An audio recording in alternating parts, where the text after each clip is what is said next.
মাত্র 500 গ্রাম মুরগি দিয়ে এত চমৎকার সুঘ্রাণ আর অসাধারণ স্বাদের খাপসা তৈরি করা সম্ভব। আজকের ভিডিওটি না দেখলে একদমই বিশ্বাস করতে পারবেন না। চলুন তাহলে রান্নাটা শুরু করি। আসসালামু আলাইকুম সবাইকে। রান্না শুরুর আগেই চালটা ভেজে রাখতে হবে 30 মিনিটের জন্য। তো আজকের চালটা Indian gate classic basmati rice.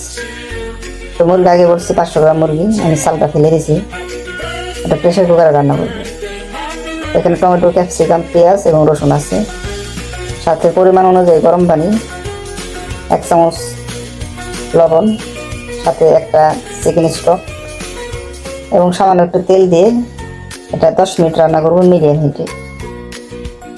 আর যাদের প্রেশার কুকার নেই তারা নর্মাল পাতিলে মুরগিটা 20 মিনিট সিদ্ধ করলে হয়ে যাবে ইনশাল্লাহ। তো আমার এটা 10 মিনিট রান্না শেষ, হাওয়াটা বের হোক। এখন আমি চালের পানিটা ছড়িয়ে নিই। দেখুন মাশাআল্লাহ তাবারাকাল্লাহ, মুরগিটা কিন্তু রান্না হয়ে গেছে। এখন টমেটো, ক্যাপসিকামটা আমি উঠিয়ে রাখলাম এবং এই পানিতেই আমি চালটা রান্না করব। চালটা যখন এই পর্যায়ে আসবে তখন চুলার আগুনটা লোতে রেখে পেঁয়াজ, বেরেস্তা, বাদাম, কিশমিশ যেভাবে দিয়ে দেবেন, সাথে সামান্য একটু খেপসা মশলা এবং ঘি, কাঁচামরিচ দিয়ে এটাকে দমে রাখবো 15 মিনিট। চুলার আগুনটা থাকবে একেবারে লো, ঠিক এরকম আগুন রেখে 15 মিনিট দমে দিলে হবে। তো দেখেন 15 মিনিট শেষ, এখন হাওয়াটা বের হোক, পরে আমি খুলে দেখাই।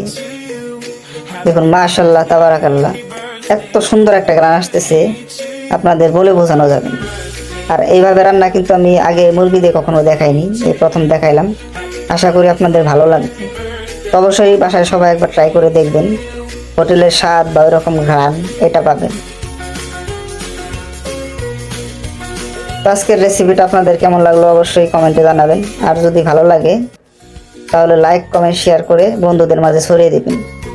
তো ভালো থাকবেন সবাই, সবাইকে জুম্মা মোবারকের শুভেচ্ছা রইল। আসসালামু আলাইকুম।